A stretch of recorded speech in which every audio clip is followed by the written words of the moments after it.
This is the scenario. We can't still say for certain what happened, but this elderly road user made that statement, and just after, this young gendarmerie who slapped the elderly man just collapsed. And that was the end of him. And this now brings us to look at more checkpoints where extortion and lives are lost. Not gendarmerie this time, but innocent civilian lives are lost because this gendarmerie feel the life of every road user who passes every checkpoint is in their hands. And in this case, it is a reversal. It is a reversal of the scenario. This time, a gendarmerie loses his life. Would like to get your thoughts on this before we let you go. Well, let me start from the loss of life. When this guy lost his life, everybody who was there, who knows the people who were in that environment, believes, almost every one of them should believe that he died because this man possessed some mystical powers. And I wish we had those mystical powers. I wish other citizens had them. We will eliminate every checkpoint on the road. Because the population, this is happening in northern Cameroon, not in Amazonia.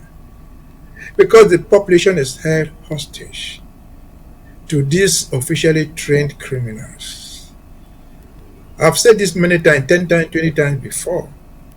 There are all these checkpoints on the road in the name of law and order. Throughout my life, when I lived in Mbeseha as a lawyer from 1983 for more than 20 years, I never saw them bring anybody to court for any offense that they caught on the road during those checkpoints. Nobody was ever brought to court. They are official extortion centers. They extort money from people unwillingly, just as the hostages we talked about a few seconds ago. They extort from you. And if you don't pay, you bear the punishment. That would even include death for not paying them the extortion they want from you. Lest we forget, I think 2019 or before, when they came to Boya, in one of those extortion centers on the road, they call it control. A mother was taking her child to school. They wanted, is it 500 or something?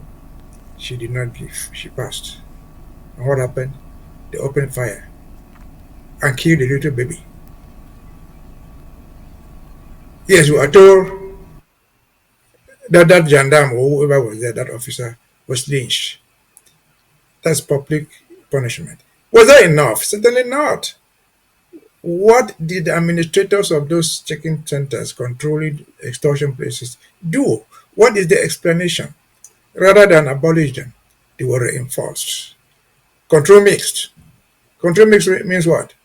Oh, you have gendarmes, you have police, you have the B, everybody combined. They take the money, they share it, and go through it and jangle, as we call it in the country talk. And so, this is criminal state. I don't know what type of state it is. It is beyond legal description. Where officially people are trained, giving money, giving uniforms to go around and extort officially from the population. And the population is so helpless. We've seen them, most Cameroonians, including Ambazonians back home. Once in a while you find them going to stand on the road. Oh, we don't have electricity. They complain to a certain deal. Oh, we don't have water. They complain to a certain deal. But they have taken this thing too often that nobody ever goes to complain that there are checkpoints on the road harassing us for doing nothing. It has become the norm. To the extent that even our own people, Ambazonians, will apply, beg their own to bring military camps into their houses because they think they could provide them security. Well, they will provide no security. They will stole from you in the first place. They will rape your wife, they will rape your children, they will do what they can without any questions raised.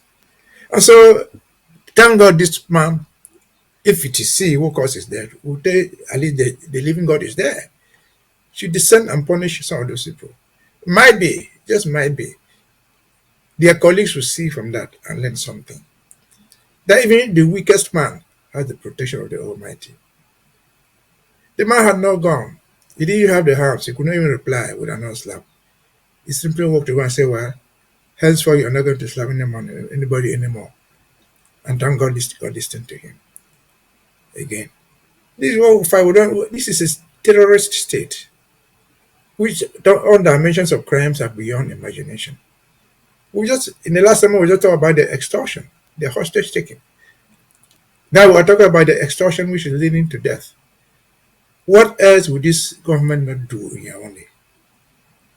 We just talk about their extortion, their inability to provide security in the name of law and order. When somebody will become the accused, a man is falsely accusing somebody, he is let go. The victim who is being accused is kept in custody.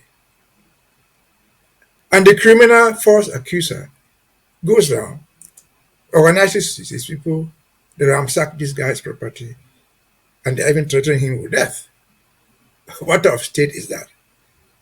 Is it even called a state? It is a state, it is the most lawless state in the world. And so, thanks to that man for having that benediction to take him away. He might not do much, but at least we're discussing his death. We hope others learn from him.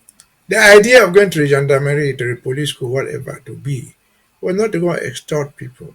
It is for you to go there, work and earn the salary that you are due. If the salary is too small for you, walk away.